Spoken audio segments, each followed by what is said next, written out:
দর্শক, আজকে আমি চলে এসেছি আমাদের অঞ্চলের একটি মরিচ ক্ষেতে। তো বিকেল বেলা এখানে অনেক জায়গা জুড়ে একজন কৃষক মরিচ চাষ করেছেন। আমরা তার মুখ থেকে শুনবো যে কি কি নাম আপনার? আমার মোহাম্মদ শিক্ষকুন। তো আপনি এই যে মরিচ লাগিয়েছেন মানে কি পরিমাণ কতটুকু গাছের মরিচ লাগিয়েছেন এবার? মার্শাল্লাহ 10টা মরিচ লাগাইছে আলহামদুলিল্লাহ। তো কি কেমন ফলন আশা করতেছেন? মার্শাল্লাহ ফলন ভালো ভালো ভালো বৃদ্ধি হয়েছে ফলনে। এখন মরিচের দাম কিরকম আছে? মরিচ 160 টাকা 170 টাকা। পাইকারি? হুম। তাহলে তো অনেক সুন্দর। তো এই যে মরিচ এগুলা এখন যেগুলো ছোট যেগুলো রয়েছে হুম। এগুলা কবে তুলবেন?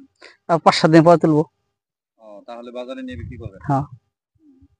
এই যে এখন এই যে এই মরিচ ক্ষেতের যত্ন কিভাবে নেন? মানে কি কি ওষুধ দেওয়া লাগে, খরচ ওষুধ কিরকম দিয়ে হয়? গরুর দিন 10টা দেই, তার এমিস্টার টপ দেই, ভলিউম দেই, তারে এমিস্টার টপ দেই, স্কোর দেই। তো মরিচ কতদিন পর পর তোলা যায়? তিন তিন মরিচ তুলি 5 দিন থেকে 6 দিন পর পর। তোলা শেষ করেছি কি আমরা।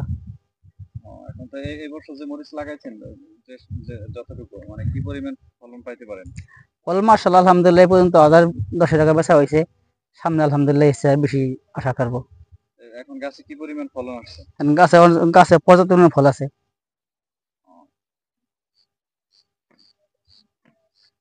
এগুলো তো আপনি নিজের ক্ষেতে নিজের চাষ আমি করেছেন? নিজে নিজে চাষ করেছি সমস্যা সব। গত বছর কিরকম ফলন হয়েছিল? কত বছর সে বছর লাভবান ভালো হবে ইনশাল্লাহ। মরিচের দামও বেশি? মরিচের দামও বেশি।